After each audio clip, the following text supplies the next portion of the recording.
Welcome student, this is your civics class 8, chapter 1, video part 2. Your chapter name is the Indian Constitution. In democratic societies, the Constitution often lays down rules that guard against the misuse of authority by our political leaders. In the case of Indian Constitution, about which you will read more later in this chapter, many of these laws are contained in the section on fundamental rights. Do you recall the chapter on the Dalit writer Om Prakash Valmiki's experience in the school from your class 7 book? In that chapter, you talked about the discrimination Om Prakash faced because he was a Dalit.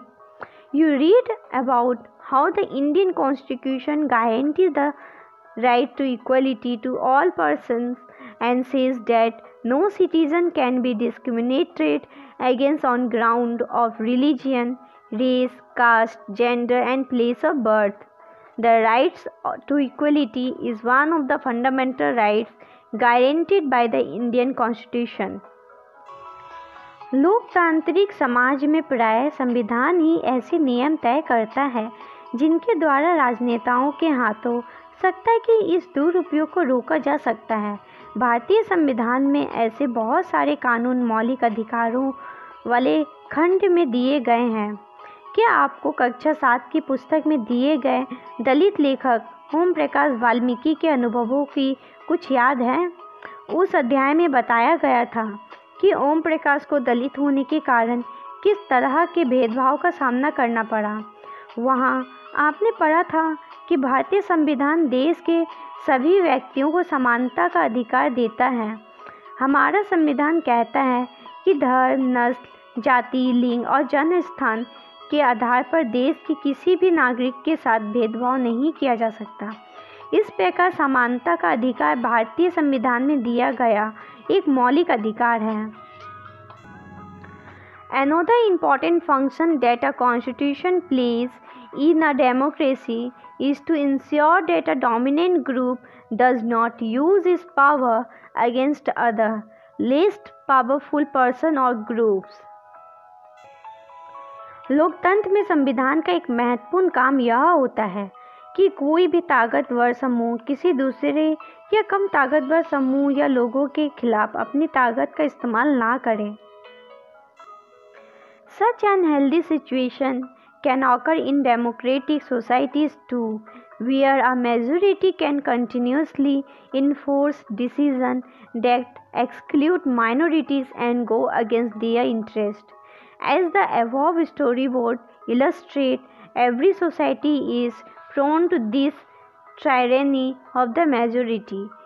The Constitution usually contains rules that ensure that the minorities are not excluded from anything that is routinely available to the majority. Another reason why we have a constitution is precisely to prevent this tyranny or domination by the majority of minority.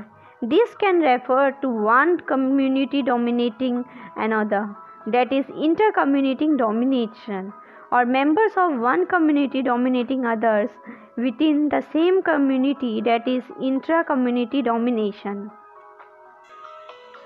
इस तरह के अस्वस्थ हालात लोकतांत्रिक समाजों में भी पैदा हो सकते हैं, जहां बहुत मत वाला गुट लगातार ऐसे फैसले लागू कराता रहता है जिनमें अल्पसंख्यकों की सहमति नहीं होती और उनका नुकसान होता है।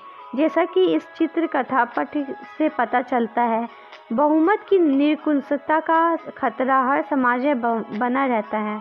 संविधान में दिए गए नियमों से इस बात का ख्याल रखा जाता है कि अल्पसंख्यकों को किसी ऐसी चीज़ से वंचित ना किया जाए जो बहुसंख्यकों के लिए सामान्य रूप से उपलब्ध है। अल्पसंख्यकों पर बहुसंख्यक की इस निरंकुशता पर या दबदबे पर प्रतिबंध लगाना भी संविधान का महत्वपूर्ण कार्य है। यह दबदबा एक समुदाय द्वारा दूसरे समुदाय के ऊपर ही हो सकता है, जिसे अंतर समुदाय इंटर कम्युनिटी वर्चस्व कहते हैं, या फिर एक ही समुदाय के भीतर कुछ लोग दूसरे को दबा सकते हैं, जिसे अंतः समुदाय या इंटर कम्युनिटी वर्कशॉप कहते हैं। This is the end of this video. We will continue the third significant reason why we need a constitution in next video. If you have any doubt, please let us know. We will try to clear your doubts in another video.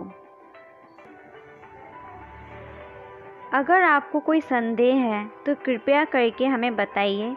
हम अगले video में आपके संदेह को दूर करने का प्रयास करेंगे।